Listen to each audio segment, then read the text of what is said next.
Thanks again for tuning into Sin's Workshop. Hope you're all having a wonderful day. And if you're in Florida, I hope you are staying dry because it is a dark and stormy day out there today, and it has been for a couple days. So, in any case, today we're going to be talking about Children of Ragnarok by Cinda Williams-Chima. Best-selling author, Shattered Realm series, seven Realm series as well. I've never read anything by her, so this was my first introduction into her storytelling. And I have to say, it really was interesting. I liked the story, don't get me wrong. I did enjoy the overall story. What I really took away from it was Chima really was able to capture that kind of Viking essence. I mean, when I was reading it, I really did feel like, oh, I'm watching Vikings right now. I like the atmosphere. I like the tone of the story. I like their use of a language for Modir, M-O-D-I-R, and Brodir, B-R-O-D-I-R. You know, I liked the air of authenticity that the story was given. However, given the premise, I was expecting something a little bit faster. This is not a fast story to read. It is rather slow, and that goes from beginning to end. It's not like it does pick up. To me, I didn't feel like it picked up pacing, so I was just a little, I guess I can say I was a little disappointed by the pacing. I wanted something faster, and I think another reason that pacing was so detrimental to me was because there were some issues with characterization.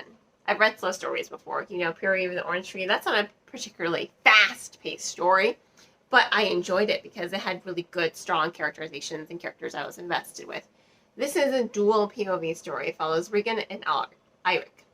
Now, my favorite character of the book is Liv, and she doesn't even get a perspective, but she is fierce, she is fire, she speaks her mind, she is incredibly compelling as far as a character. So I really hope in the next book she does get a perspective or point of view. I really do think the story would benefit overall from her because she was such a great side character. She stole the show.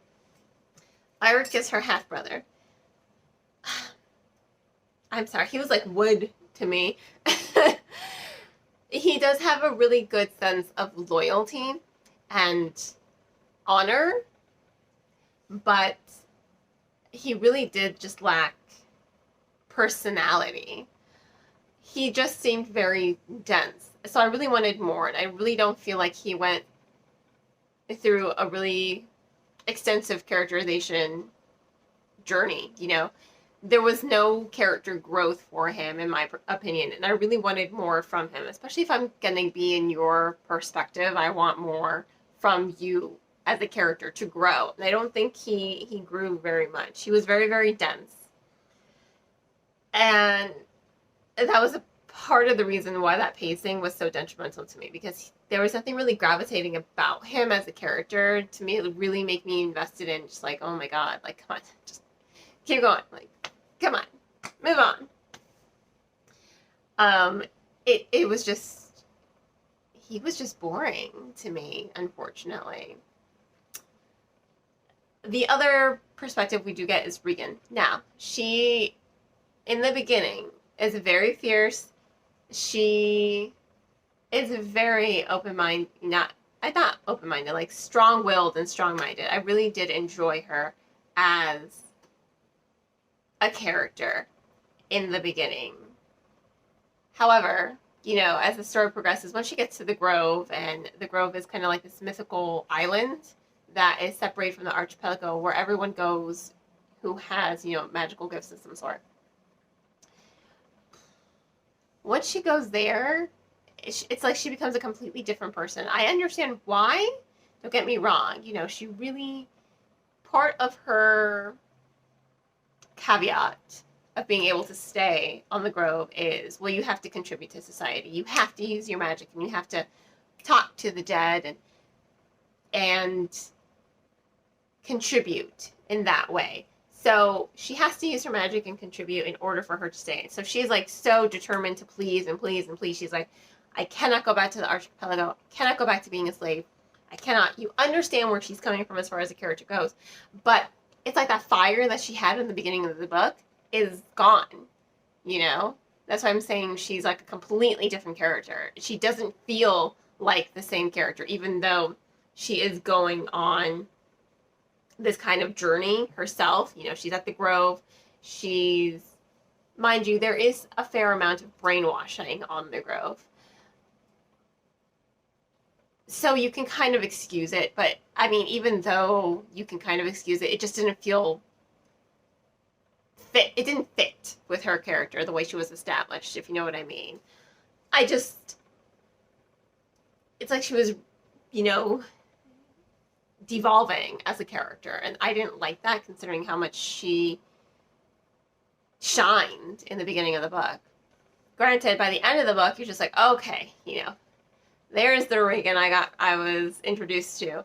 You're seeing that when she's discovered some of the Grove's dark secrets, she's like, okay, well, I'm going to save this person and I'm going to take you all down. You know, she's finally coming into herself a little bit more in her magic. And I think that that's really interesting. So, you know, ultimately I have to give this book 3.5 out of 5 stars. I really wanted to like it more than I did. I am excited for the second book. I do want to continue reading this journey, but I felt like kind of let down by the lack of character growth and character development. You know, I really felt, I mean, Eirik was just boring. So I wanted a faster pace because of that, because the characters weren't as interesting as I wanted them to be. And yes, there's a fair amount of world building, fair amount of history trickled throughout the entire novel, but I really did want a quicker pace, especially given that the characterization was a little bit dull, in my opinion. So I wanted to like it more than I did. Am I still going to read book 2? Of course, especially after the cliffhanger. Like, I need to know what happens. 100%. So on that note, I hope you all will continue to support me. If you want to go ahead and purchase the book, you can purchase from any of the links provided below. And please don't forget to like this video, subscribe to your channel, and share with all your book loving friends. You can also become a supporter on Buy Me Coffee, Ko-fi, Patreon, or by purchasing one of my handmade candles, or by following me on any of my various social media platforms. Links to everything in the description below. I hope you all have a wonderful rest of your day, and as always, happy reading!